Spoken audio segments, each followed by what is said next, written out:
everybody. Thank you so much for your support of Indie Agency News. Let's meet an indie agency.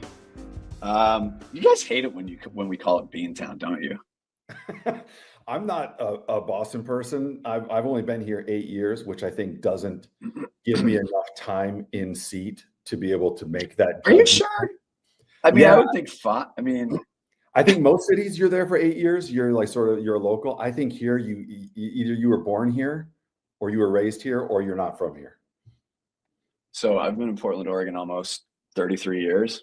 It's still two kids born in Portland. Still debatable. So John joining us, Colossus, the agency. Thank you, first of all, for your support of this mission. Thank you for being part of this community and this family. I got a chance to meet all of you at Ad Age Small Agency last year. What a great, I mean, Ad Age just does it up right. Let's just be honest. But it was so nice to be in, just to be in everybody's presence, because Boston is, I love Boston. And I've had this conversation with people before. So most of my family is from outside of Philadelphia. And there's this little kind of chip on the shoulder thing with Philly people and Boston people. But I've just always had such a deep love and appreciation for Boston and New England in general. And it was such a blast. And the most important thing was really getting to know you, getting to know the agency, getting to know the work. And I'm really curious, because every agency has a best known for. I'm curious what you would say Colossus is best known for. Yeah, well, I mean, first of all, thanks for the work you do too, Doug. Really appreciate it. Love being part of the community. Yeah, and couldn't agree more with you on the event here in Boston in the summer. It was really fun and great to see everybody. It's a privilege to be part of that community. For us, for Colossus, I mean, we're still new. I would like to think that the thing we're best known for hasn't happened yet, but up until this point, I think it's a great canned wine brand called Archer Roos, and the spokesperson is Elizabeth Banks, and we sort of did the spokesperson trope and turned it on its head. So and good. If you haven't had a chance to see it, I highly recommend getting on and seeing some of that stuff. Banks is top of her game, and the brand is great. I could listen to Elizabeth Banks read a Denny's menu. Like, that's how talented she is. She's incredible. That work is phenomenal. And I love the fact that you have this perspective of, I'm not sure, our best is yet to come, but what a great place to start with that brand and with that work. Now, again, you're relatively new and young. Every agency has a list of things that they do particularly well. What would you say are the three that rise to the top? What would you say are the top three things with the agency? Yeah, the way I describe us to clients is we're new, but we're not young, as you can see displayed here. I can sympathize. But I think you see creativity coming through in the website and in the way that we hold ourselves and talk about ourselves. So creativity, sort of first and foremost. I think design is quickly becoming another thing that we're really well known for. We won Agency of the Year at the Ad Age conference that we were just talking about for our design system that we made for the Boston Symphony Orchestra, the global brand. I would say that's probably the other thing that we're best known for too, which is cool because you've got a sort of a straight ahead kind of advertising, social content campaign, branding campaign, and then an identity system. But both of them really sort of well done, equally as well done. And so I think that's unique to have both campaigns and design in the same house. And then the third thing, what we hear a lot from our clients is that we're great to work with. Our partnership is really unrivaled.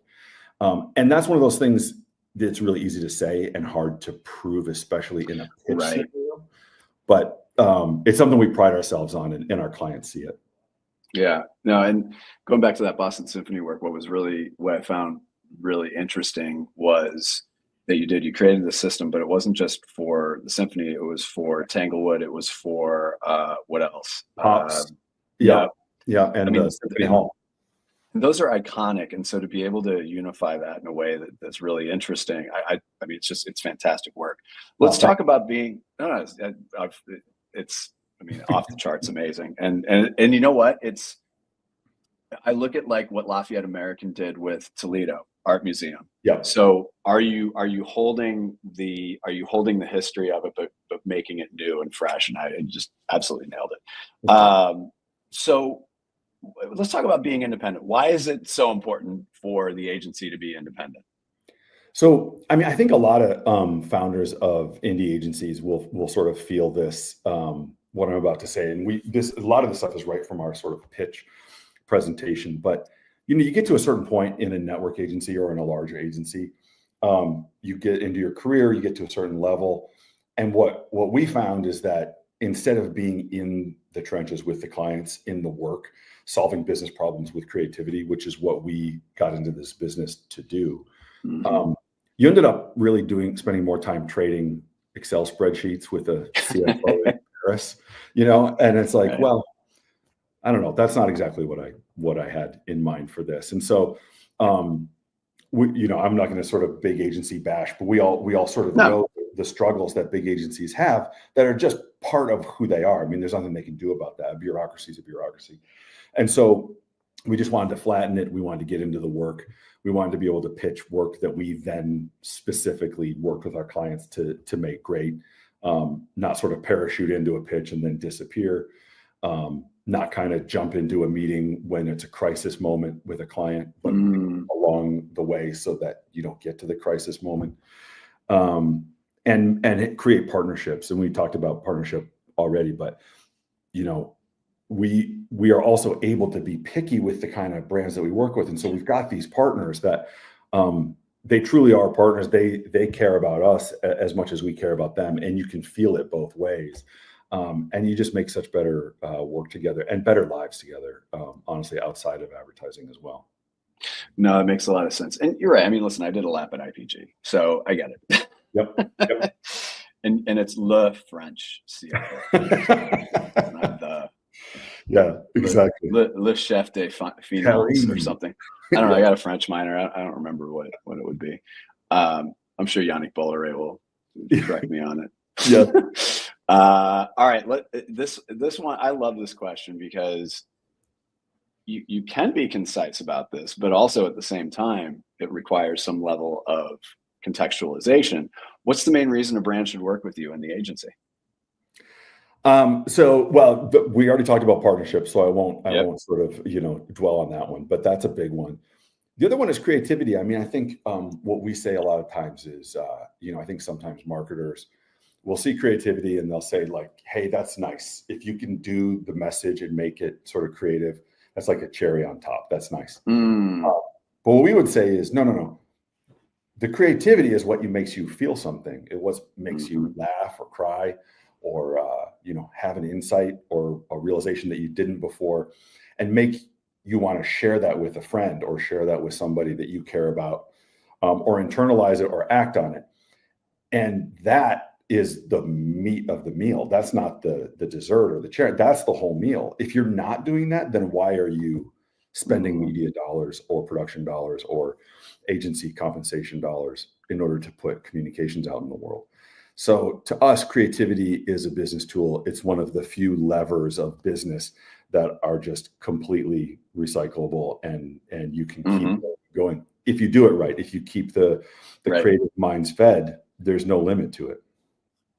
And I'll give Bob Hoffman credit for this, the ad contrarian, saying, and it's very true, is that the agency business is the only business in the world where it's about creativity to enhance a business. So, there's really only a friend of mine once said there's only two things an agency can do. I mean, the one thing is creativity, and the other thing is giving an outside perspective, right? Because everybody's inside their own bubble. Oh, that's it. There are only two things, and everything else is a riff on those two things. And so, if what you really deliver is creativity, that's a huge piece of it. Yeah, and I think the thing is like when we say things like this, the intention is not for it to sound reductive in any stretch. It's to simplify. It's to simplify the thinking so that you can have the opportunity to think more. Yep. Because I think that we've layered so many things into this that we've forgotten some of the core essence of what it is. And again, We're not trying to distill it down into something pithy. The reality of it is it's still the key foundation of this business, which is to solve a client's business problem. And there are myriad ways to get there. And I'm using all these fancy words probably because you're in Boston and it's like all the, Harvard and freaking MIT and freaking Northeastern and oh, myriad. Fucking, I don't even. I'm thesaurusing myriad right in the back here. Fucking Worcester Community College. West of Worcester kid. West of Worcester kid. But I think that's smart though, like because there's creativity. If it leans too far into solving business, into business, then it becomes something that's not creative. And if it's creativity just for the service of being creative, then it's not business. It really is the merger of those two things. And you see where the industry goes wrong. It tends to be when we veer one way or the other. Right. Self-aggrandizing navel gazing. I mean, or just statistical, robotics. Right. But I will say, and listen, we've talked about this before, where I believe that it is important to celebrate that. And you could have, there are plenty of people who are in the, award suck category or whatever. I think it's a reward for a job well done. I think it's credibility. It's a validation point among our peers. Yep. Yes, it's a business. And you know what? We're going to have 4 awards next year, 1 per quarter. It's a good business, but we found something that works for us that is another layer of celebration and also getting into the weeds so that marketers can understand, listen, these people that won, they're doing amazing things for their clients. And by the way, you should be taking a closer look at them. That's right. So I think that you're right. Balance is really the ultimate thing. And I like the way that you've really set that up, because it does make sense, because getting into the middle, who knew, especially in America, getting in the middle, it can serve both sides really, really effectively before we start getting into this political speak here. Let's do a quick pivot into talent. Why should talent be putting Colossus on their list? Well, we talked about the 2 things that an agency can do for a client. I mean, tying into the awards too, for someone who's working at an agency, there's really only 2 things that we can give you besides the paycheck, which is what we compensate you for your time and energy. But the first thing is potentially the awards that lets you show your friends and family and your coworkers and your future job and future employers that you can do this work at a high level and you've been recognized. So I can do something like this for you. So that's important. That I would think is one of the most important parts of awards is personal recognition. Agreed. Right, especially for junior creatives and mid creatives who haven't made their name yet. But then the second part is to leave the agency better than where you started. Mm-hmm. That's to me is the whole goal as a manager and as an owner of the agency is, I'm under no illusions that folks are going to stay here their whole career. I hope they don't. I mean, that'd be right. Right. This is my, 8th agency. This is my 7th, advertising market. I've been all over the place and I've met a lot of great people and I would never change that. So I hope you leave, but I hope you leave and you've learned something and you've taken something of us with you, a skill set or a point of view or a stupid quote or something. And that's made your career better after you've left us.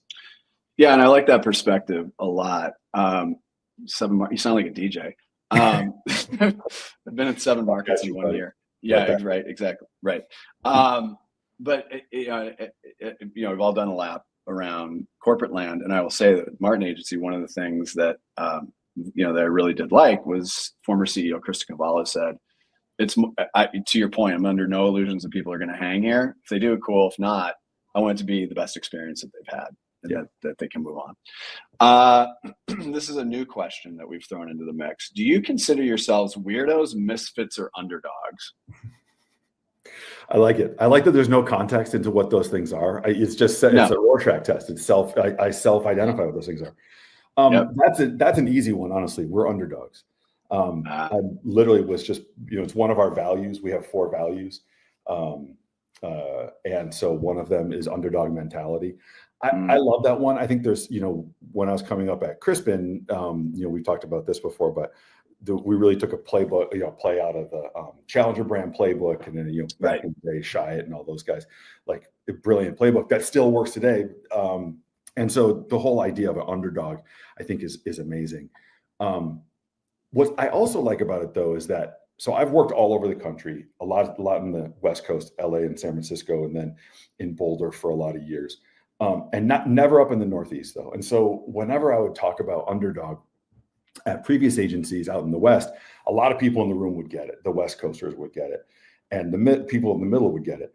But like there would always be a New Yorker in the room who would be like, "What? No. That's not it. I'm not an underdog. I got it all figured out. I'm right. You're saying I'm weak. You're trying to say that I'm like saying people that I'm less than I am." It's like, no, man. It's just like an underdog is somebody who doesn't have it figured all out, and that's okay because that's the journey. None of us are stronger than all of us, and we're all on this journey together. And our clients feel the same way. So if we're an underdog and we have the sort of oomph to be able to admit that, then our clients can also feel that way. And all our clients are underdogs. Whether even if you're the top of the game, you still need to act like an underdog. So that's us. We tend to hire folks who have a little bit. You talked about the chip on your shoulder before. That's very much a Boston thing as well. And underdog just does a lot for you. It just puts a lot of energy at your sales, and also it allows you to sort of self-select out assholes. Can I say assholes on the show? Well, I said I was dropping F-bombs, so yeah. Oh, that's true. Yeah, right. Yeah. So I mean, and assholes could be people that you hire that and people that you that hire you. In either case, if you don't sort of have an underdog mentality or respect people who do have an underdog mentality, we're probably not the right agency for you. Accurate. Very accurate. Final question, another thought experimenty kind of vibe. Whether they're a client or not, which CMO or marketer would you like to say hello to? I love this one. We were just talking about this. Who's amazing is this is maybe not going to be a surprise, but Fawn Weaver. We all talk about her all the time here in the agency. Right. I mean, her brand is so killer, and just the story behind it, and just one of the great things in America. So if you're making introductions, man, and Fawn, let us know. We'd love. I don't know Fawn, but we'd like to know Fawn. For sure. Yeah. Right. Yeah. Oh, she's a great person. That's awesome. No, I agree. Best pizza in Boston? Because pizza there's amazing. No, Pizzeria Regina is kind of my favorite. So here's the thing. I'm from Michigan originally, so I'm more Detroit. So I'm more of a Detroit style guy. So I would. I love Detroit pizza. Well, it's the best. It's an actual meal. It's not the Chicago style, which is slop. It's not this like thin stuff in the East. It's like a meal. It's delicious. Here's what's interesting. So I was talking to the work in progress people, and I was talking to them and their client, Domino's. And I said, the thick crust feels like Detroit style, like around Detroit style. And she said, I was like, oh, sneaky. Yeah. No, exactly. I mean, but that's what I grew up on. Little Caesars and Domino's. Like that was just pizza. It wasn't called Detroit style pizza. It was just pizza. That's just how we did it. It's just so funny those two huge chains coming from Detroit. Yeah. And here's the thing too. So I'm originally from Minnesota, and like all the frozen pizzas, it's all made in one place in Minnesota. Exactly. So, yeah. The most not Italian place on the planet, and being half Italian, we were like the exotic family in town. Yeah. Be careful. The food might be a little spicy for you, so be careful. Just take little bites. You want a snacky before you have that meal there, do you? Buddy? Yeah. You just better be sure. Just make sure that you don't get any of that pepper. If it's super red, don't eat it. Half my family is from Wisconsin, so we have that accent down pat. Yeah, exactly. By the way, Upper Peninsula is a great place to vacation. The UP 100%. Is a great place to vacation. 100%. Or up here in the up here. Am I doing the thumb the right way? Yeah. So like Ludington. So if you take the ferry from Manitowoc to Ludington, that whole area, go north of there. Sleeping Bear Dunes. It's amazing. Yeah. Okay, we've completely gone off track, but that's okay. John, Great pleasure. Again, thank you so much for your support. Wish you the best of success continuing forward, and thanks so much for joining us today. Thank you, Doug. Really appreciate it.